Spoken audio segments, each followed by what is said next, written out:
Assalamualaikum warahmatullahi wabarakatuh. Jumpa lagi bersama saya Putra Adibowo dalam pembahasan beberapa materi matematika peminatan dari kelas 10, 11 sampai kelas 12. Nah, pada video kali ini kita akan membahas terkait dengan materi trigonometri. Ya, tidak semua kita bahas.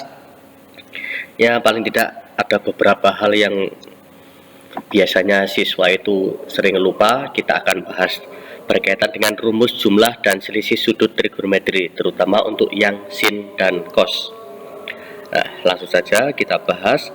Ada 4 rumus tentang sin dan cos. Misalnya adalah sin alfa ditambah beta. Perlu saya ingatkan bahwa rumusan sin adalah sin cos kosin. Maka rumusannya adalah sin alfa cos beta ditambah cos alfa sin beta. Nah, jadi sin adalah sin cos kosin. Kemudian kalau di sini dijumlahkan, sini juga dijumlahkan. Kalau sini dikurangi, berarti sini juga dikurangi. Nah, seperti ini misalnya sin alfa kurangi beta, ini beta ya, berarti sin alfa cos beta dikurangi cos alfa sin beta. Beda lagi kalau cos, misalnya cos alfa tambah beta. Kalau sin, sin cos kosin. Kalau cos, cos cos sin sin. Nah, berarti di sini adalah cos alfa cos beta. Nah, kalau dalam sin, sini dijumlahkan, sini jumlahkan, ini dikurangkan, ini dikurangkan. Tapi kalau cos itu dibalik. Kalau sini dijumlahkan, maka sini dikurangkan, berarti dikurangi sin alfa sin beta. Nah, cos adalah cos cos sin sin. Nah, yang keempat, rumus dari cos alfa kurangi beta yaitu cos alfa cos beta ditambah sin alfa sin beta. Nah, itu beberapa hal yang kita perlu pahami. Nah, untuk rumus yang lain sebenarnya sudah lengkap di video-video sebelumnya. Ini adalah video khusus untuk persiapan ujian-ujian ya, untuk latihan soal lah ya.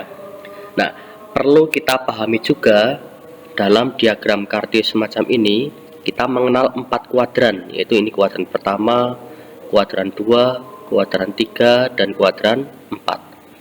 Di kuadran 1 yang bernilai positif adalah semuanya, yaitu sin, cos, tangen. Di kuadran 2 yang bernilai positif adalah sin. Di kuadran 3 yang bernilai positif adalah tangen. Di kuadran 4 yang bernilai positif adalah cos. Artinya apa? Misalnya ketika kuadran 2 yang bernilai positif adalah sin, maka nilai tangen dan cos adalah negatif. Begitu pula misalnya di kuadran 4 yang positif adalah cos, maka nilai sin dan tangen adalah negatif. Nah, seperti itu. Nah, untuk lebih jelasnya, misalnya ada sebuah contoh soal seperti ini. Diberikan sin alfa adalah 4/5. Cos beta adalah min 3/5. Nah, ingat, alfa itu positif, berarti bisa jadi kuadran 1, bisa jadi kuadran 2. Cosnya negatif, berarti kemungkinannya ada di kuadran 2 dan kuadran 3. Nah, kita lihat soalnya seperti apa. Jika alfa sudut di kuadran 1 dan beta sudut di kuadran 2. Nah, ingat, alfa sudut di kuadran 1, berarti otomatis semuanya positif yang alfa ya. Nah, beta sudut di kuadran 2, berarti yang positif hanyalah sin, maka cosnya bernilai negatif. Nah, tentukan nilai dari Misalnya cos alfa tambah beta. Nah, kita bahas soal tersebut. Untuk bahas, kita gambar terlebih dahulu segitiga. Misalnya anggap aja ini sebuah segitiga siku-siku. Ini adalah sudut alfa. Sin itu apa sin? Sin adalah depan per miring. Nah, kalau cos itu samping per miring. Kalau tangen itu depan per samping. Nah, diketahui sin alfa adalah 4/5, berarti depannya alfa ini adalah 4, miringnya adalah 5. Misalnya sini A, sini B, sini C. Nah, maka dari itu dengan Pitagoras dapat diperoleh bahwa yang AB ini adalah akar yang AC kuadrat. Berarti 5 kuadrat berapa? 25. Dikurangi 4 kuadrat adalah 16. Sama dengan akar 9 sama dengan 3. Berarti nilai AB ini sama dengan 3 ya. Dari sini dapat diperoleh, sudah diketahui bahwa sin alfa sama dengan 4/5. Maka nilai cos alfa sama dengan samping per miring. Nah, sampingnya alfa adalah 3. Miringnya adalah 5. Ya, ketemu di situ. Sekarang kita gambar untuk yang beta. Misalnya seperti ini. Ini sudut beta. Nah, tadi diketahui bahwa nilai cos beta adalah negatif 3/5. Cos itu samping per miring. Berarti sini 3. Berarti sini adalah 5. Misal sini A, sini B, sini C. Oke. Pak, kok bisa ini tidak negatif padahal tadi cos beta adalah min 3/5. Nah, karena beta adalah sudut di kuadran 2, maka nilainya negatif itu sebagai penanda arah. Sementara untuk mempermudah dengan Pitagoras, kita gunakan yang positif dulu. Nah, dengan Pitagoras dapat diperoleh di sini adalah akar yang miring kuadrat kurang yang 3 kuadrat, berarti 25. 5 kuadrat kan 25. 3 kuadrat adalah 9. Ini adalah akar 16 sama dengan 4. Jadi nilai BC sama dengan 4. Dari sini dapat diperoleh sin beta, karena kuadran 2 itu sinnya positif, maka tetap sin demi depannya 4, miringnya 5. Berarti 4/5. Cos betanya tadi negatif ya, berarti negatif 3/5. Nah, yang ditanyakan apa tadi? Cos alfa tambah beta.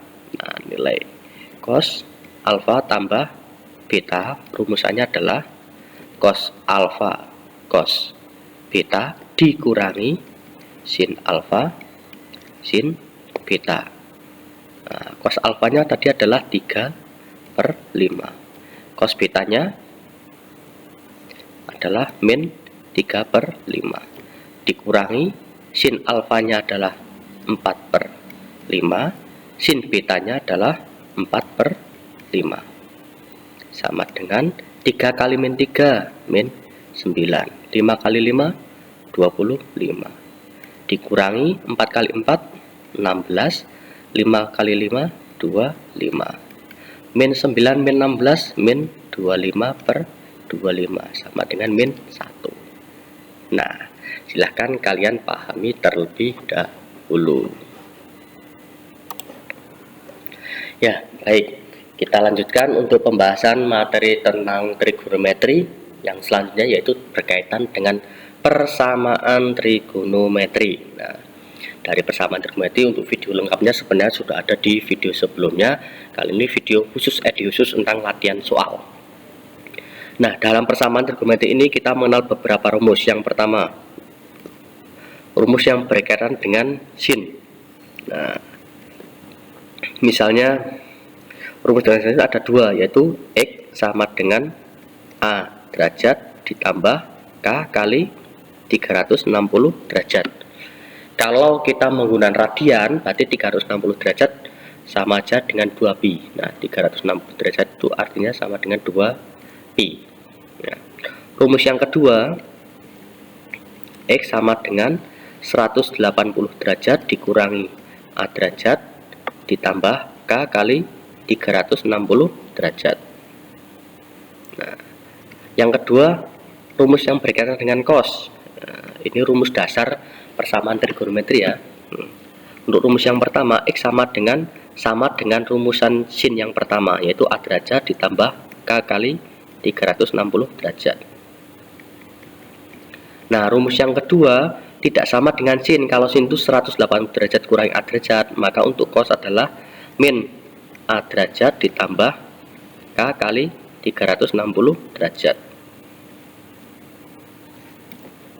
Yang ketiga, rumus tentang tangan hanya ada satu, yaitu X sama dengan A derajat ditambah K kali 180 derajat. Dengan K adalah anggota himpunan bilangan. Ya, kita bisa menggunakan real lah, tapi untuk mempermudah biasanya kita menggunakan bilangan bulat ya. K anggota himpunan bilangan bulat untuk mempermudah saja, misal min 3, min 2, min 1, 0, 1, 2, 3. Nah, sebenarnya kalau mau kita ganti bilangan real juga nggak masalah, cuma itu kan lebih susah ya. Tapi biasanya digunakan adalah K anggota himpunan bilangan bulat. Nah, contoh, misalnya saya punya 2 cos 2x ditambah 60 derajat sama dengan 1. Nah, ini kurungnya kurang bagus ya. 2 cos 2x ditambah 60 derajat sama dengan 1. Tentukan nilai X yang memenuhi untuk interval 0 derajat kurang sama dengan X kurang dari sama dengan 180 derajat. Atau kalau dalam penulisan interval karena tertutup semua seperti ini, 0 derajat, 180 derajat. Nah, misalnya. Nah, dari persamaan ini kita ubah. Ini kan 2 di kuadran di ruas sebelah kiri, kita ubah ke ruas sebelah kanan. Kalau perkalian pindah akan jadi pembagian. Kalau penjumlahan pindah akan jadi pengurangan. Kalau pembagian pindah jadi perkalian. Kalau pengurangan pindah jadi penjumlahan. Nah, ini sama dengan cos 2x ditambah 60 derajat sama dengan 1. 2-nya pindah jadi per 2, berarti 1 per 2. Nah, nilai cos 2x ditambah 60 derajat sama dengan cos yang nilainya setengah. Itu cos berapa? Ya, betul sekali, yaitu cos 60 derajat. Sehingga kita hanya menyamakan 2x plus 60 derajat dan A-nya adalah 60 derajat. Ini sebagai X, ini sebagai A derajat. Oke, kita gunakan rumus cos yang pertama yang mengatakan bahwa X itu sama dengan A derajat ditambah K kali 360 derajat. Maka X-nya kita ganti 2x ditambah 60 derajat sama dengan A derajatnya adalah 60 derajat ditambah K kali 360 derajat. Pak, katanya intervalnya sampai 180, kok ini 360? Nah, ini adalah ketentuan rumusnya. Nah, nanti ketika nilai X-nya melebihi 180 derajat atau kurang dari 0 derajat, itu tidak berlaku karena interval himpunan penyelesaian hanya dibatasi dari 0 derajat sampai 180 derajat. Baik, kita selesaikan yang di sini. Berarti di sini 2x sama dengan 60-nya pindah sini. Jadi 0 ya. Kenapa 0? 60 derajat kurangi 60 derajat. Ditambah K kali 360 derajat. X sama dengan 2-nya pindah jadi pembagian. 0 bagi 2 ya tetap 0. Tambah K kali 360 derajat bagi 2, 180 derajat. Kenapa bagi 2 ya? Kan 2-nya pindah. Perkalian pindah jadi pembagian. Oke. Nah, untuk K sama dengan 0, maka nilai X-nya sama dengan, kalau K 0, berarti kan 0 tak kalikan 180 derajat sama dengan 0. 0 tambah 0 yaitu 0 derajat. Kalau K-nya sama dengan 1, maka X sama dengan, oke, K ganti 1. Berarti 1 kali 180 derajat ditambah 0 ya tetap 180 derajat. Kalau K-nya 2, wah sudah 360 derajat, sudah melebihi interval, nggak bisa. Apalagi K-nya negatif, maka hasilnya pasti negatif, tidak bisa. Nah, sekarang rumus yang kedua yang mengatakan X sama dengan min A derajat ditambah K kali 360 derajat. X-nya kita ganti menjadi 2X ditambah 60 derajat sama dengan min A, berarti min 60 derajat ditambah K kali 360 derajat. Berarti 2X sama dengan 60 pindah sini jadi min, berarti min 60 min 120 derajat ditambah K kali 360 derajat. Maka nilai X sama dengan semuanya bagi 2, berarti min 60 derajat ditambah K kali 180 derajat. Nah, andaikan K sama dengan 0, maka nilai X-nya sama dengan 0 kali 180 derajat kan 0. Min 60 derajat tambah 0 kan min 60. Ini min 60 derajat ini tidak memenuhi. Kalau K-nya sama dengan 1, maka nilai X sama dengan min 60 derajat ditambah 1 kali 180, yaitu 180 derajat, sama dengan 120 derajat, memenuhi. Kalau K-nya 2 kali 180 derajat 360 kurangi 60, 300, sudah tidak memenuhi. Ya, hanya itu saja yang memenuhi. Berarti ya betul, ini adalah 3. Yang lainnya bisa kalian cek sendiri memenuhi atau tidak. Nah, ternyata setelah kita cek yang memenuhi hanya 3 ini, sehingga himpunan penyelesaian atau kita singkat dengan HP atau himpunan penyelesaian, kita mulai dari yang kecil yaitu 0 derajat, kemudian 120 derajat, kemudian 180 derajat. Nah, itu berkaitan dengan persamaan trigonometri. Nah, pada submateri trigonometri saya kira tidak kita bahas semua ya, hanya beberapa rumus, dan insya Allah ini sesuatu yang biasanya dibingungkan oleh siswa. Nah, kita bahas di sini latihan soal persiapan ujian ya. Yang pertama tentang rumus jumlah dan selisih sudut trigonometri sin dan cos.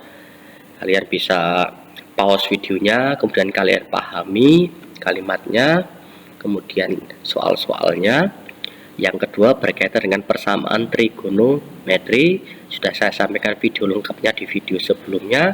Untuk kali ini video khusus latihan soal juga sudah saya sampaikan rumusnya, ada contoh soalnya, silahkan bisa kalian pahami terlebih dahulu. Nah, untuk video tentang trigonometri saya rasa cukupkan sampai di sini. Kurang lebihnya mohon maaf. Assalamualaikum warahmatullahi wabarakatuh.